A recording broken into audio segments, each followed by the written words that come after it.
नमस्कार दोस्तों मैं आपका दोस्त चंगमोहन जोगी। दोस्तों आप मोहन एजुकेशन ग्रुप के चैनल पर पढ़ रहे हो। दोस्तों यदि आपको वीडियो अच्छा लगे तो आप वीडियो को लाइक शेयर सब्सक्राइब जरूर करें। दोस्तों हम पढ़ रहे थे मौर्य साम्राज्य या मौर्य वंश। दोस्तों मौर्य वंश में हमने मौर्य वंश के संस्थापक चंद्रगुप्त मौर्य को पढ़ा। चंद्रगुप्त मौर्य के बाद दोस्तों हमने बिंदुसार को पढ़ा। बिंदुसार के बाद दोस्तों अगला जो शासक है दोस्तों अशोक। उस अशोक के साम्राज्य विस्तार युद्ध प्रणाली के बारे में हम दोस्तों अध्ययन कर चुके हैं। आज दोस्तों जो परीक्षा के दृष्टि से अति महत्वपूर्ण होता है, जो परीक्षा में बार बार पूछे जाते हैं दोस्तों, वह अशोक के शिलालेख। दोस्तों काफी बार बहुत सारे प्रश्नों के साथ अशोक के शिलालेख पेपर में आते हैं। तो दोस्तों हम आज अशोक के शिलालेखों का विस्तार से अध्ययन करेंगे, अर्थात हम एक भी शिलालेख को नहीं छोड़ेंगे और विस्तार से समझेंगे कौन सा शिलालेख हमें कहां से प्राप्त हुआ या कौन सी भाषा में प्राप्त हुआ और कौन कौन से शिलालेख हैं। तो दोस्तों सबसे पहले हम शुरू करते हैं अशोक के शिलालेख। तो दोस्तों देखते हैं अभिलेखों की भाषा। सबसे बड़ा डिपेंड जो करता है दोस्तों, वो करता है भाषा पर कि कौन सा अभिलेख किस भाषा में लिखा गया और कहां मिला। दोस्तों हम पहले देखते हैं जो बिंदु है दोस्तों, वह है अशोक की शिलालेखों की भाषा या अभिलेखों की भाषा। तो दोस्तों हमें अभी तक जो अभिलेख प्राप्त हुए या शिलालेख प्राप्त हुए दोस्तों, वो अफगानिस्तान से, पाकिस्तान से, भारत से और बांग्लादेश से। दोस्तों कहां से प्राप्त हुए हैं? अफगानिस्तान से, पाकिस्तान से, भारत से और बांग्लादेश से। दोस्तों इस चार देशों से हमें अशोक के अभिलेख प्राप्त हुए या शिलालेख प्राप्त हुए हैं। तो दोस्तों देखते हैं जो पहले है दोस्तों, हम बात कर लें अफगानिस्तान की। तो दोस्तों अफगानिस्तान से हमें दो शिलालेख प्राप्त होते हैं। अफगानिस्तान से हमें दो शिलालेख प्राप्त होते हैं। तो दोस्तों दो कौन कौन से हैं? पहला है दोस्तों साने कूना। दोस्तों इसे कांधार अभिलेख भी कहा जाता है। पहला जो अभिलेख है दोस्तों साने कूना, इसे कांधार अभिलेख भी कहा जाता है। और दोस्तों दूसरा जो अभिलेख है दोस्तों वह है लगमान अभिलेख, इसे दोस्तों लगमान अभिलेख। दोस्तों इन दोनों अभिलेखों की जो भाषा है दोस्तों, वो लिपि है वह दोस्तों अरेमाइक लिपि है। और दोस्तों जो भाषा कौन सी है? यूनानी भाषा है। अर्थात दोस्तों जो अफगानिस्तान से दो शिलालेख हमें प्राप्त हुए हैं दोस्तों, पहला सायने कूना जो कांधार अभिलेख भी कहा जाता है और दूसरा है दोस्तों लगमान अभिलेख। दोस्तों ये दो अभिलेख हमें कहां से प्राप्त हुए हैं? अफगानिस्तान से प्राप्त हुए हैं। दोस्तों इन दोनों जो अफगानिस्तान से जो हमें अभिलेख प्राप्त हुए दोस्तों, इनकी भाषा कौन सी है दोस्तों? यूनानी भाषा है। और जो लिपि की बात करें दोस्तों, तो दोस्तों ये अरेमाइक लिपि में प्राप्त हमें हुए हैं। आगे हम बात करें दोस्तों पाकिस्तान की। तो दोस्तों पाकिस्तान से भी हमें दो शिलालेख प्राप्त हुए हैं। पाकिस्तान से हम कितने हुए दोस्तों? दो ही हुए हैं। दोस्तों जो पहला है वो मानसेहरा अभिलेख है, जो कहां से प्राप्त हुआ दोस्तों? पेशावर से प्राप्त हुआ है। दूसरा दोस्तों वह है शाहबाजगढ़ी या शाहबानगढ़ी। दोस्तों ये हमें पाकिस्तान के हज़ार जिला से प्राप्त हुआ है। दोस्तों इन दोनों अभिलेखों की जो भाषा दोस्तों कौन सी है? खरोष्टी लिपि है दोस्तों। कौन सी लिपि है? खरोष्टी लिपि है दोस्तों।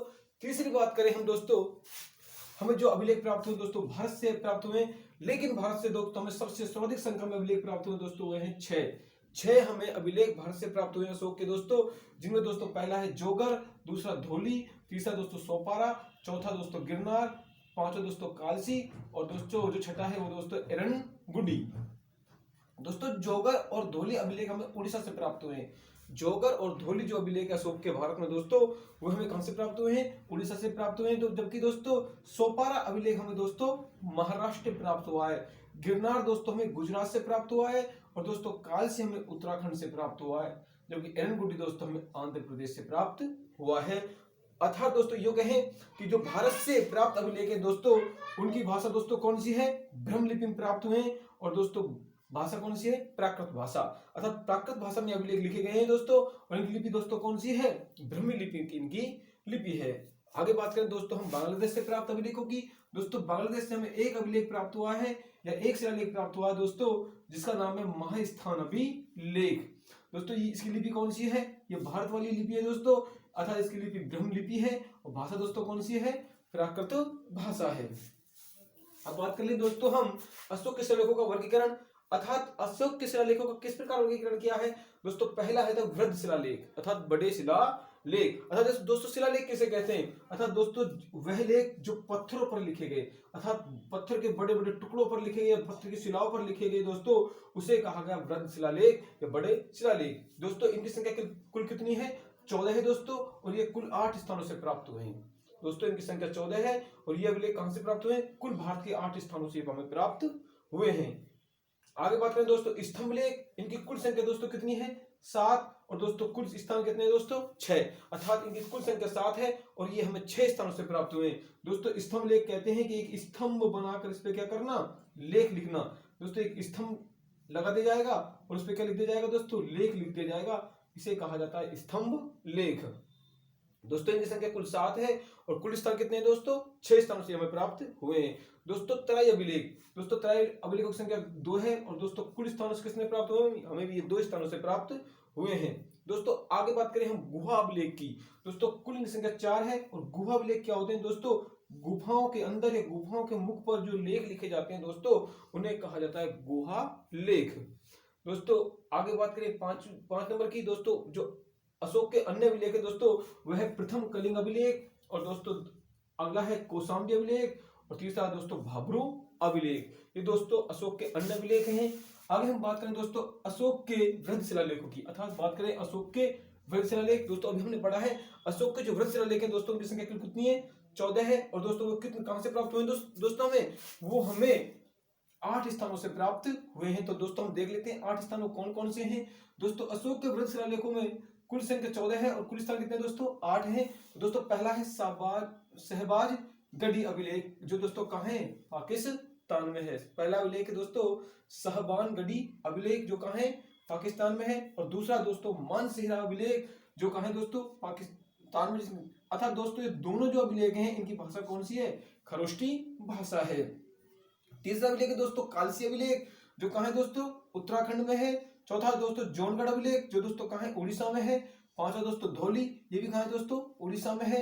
एरनगुडी दोस्तों कहां है? आंध्र प्रदेश। दोस्तों सोपारा कहां है? महाराष्ट्र। और दोस्तों गिरनार कहां है दोस्तों? गुजरात। अब दोस्तों हम देखते हैं कालसी जो अभिलेख है दोस्तों वो कहां है? एक बार हम याद करें, ट्रिक देखते हैं दोस्तों, बिल्कुल सरल ट्रिक से है कि दोस्तों कालसी कहां है? उत्तराखंड। कालसी कहां है दोस्तों? उत्तराखंड। दोस्तों जौनगढ़ कहां है? और धौली, जौनगढ़ और धौली दोस्तों उड़ीसा। एरनगुडी दोस्तों आंध्र प्रदेश। सोपारा अर्थात हम कहेंगे सौराष्ट्र, तो दोस्तों यहां से हो जाएगा सौराष्ट्र महाराष्ट्र। तो सोपारा कहां है दोस्तों? महाराष्ट्र। गिरनार अर्थात गुजरात, गी और दोस्तों गुजरात, गिरनार गुजरात। दोस्तों ऐसे हम याद कर सकते हैं। तो दोस्तों इन जो ये दोस्तों 6 अभिलेख है दोस्तों, इनकी जो कौन सी भाषा है दोस्तों? इनकी जो लिपि है दोस्तों वो ब्रह्म लिपि है। कौन सी लिपि है दोस्तों? ब्रह्म लिपि है। जो कि दोस्तों ये 2 अभिलेख हैं दोस्तों ये कौन सी भाषा के हैं? ये दोस्तों खरोष्टी लिपि के हैं। ये दोस्तों कौन सी लिपि के हैं? खरोष्टी लिपि के हैं। तो दोस्तों ये थे अशोक के कुछ शिलालेख। आगे दोस्तों हम अशोक के विभिन्न शिलालेखों के बारे में अध्ययन करेंगे। यदि दोस्तों आपको वीडियो अच्छा लगा हो तो लाइक शेयर सब्सक्राइब जरूर करें। धन्यवाद।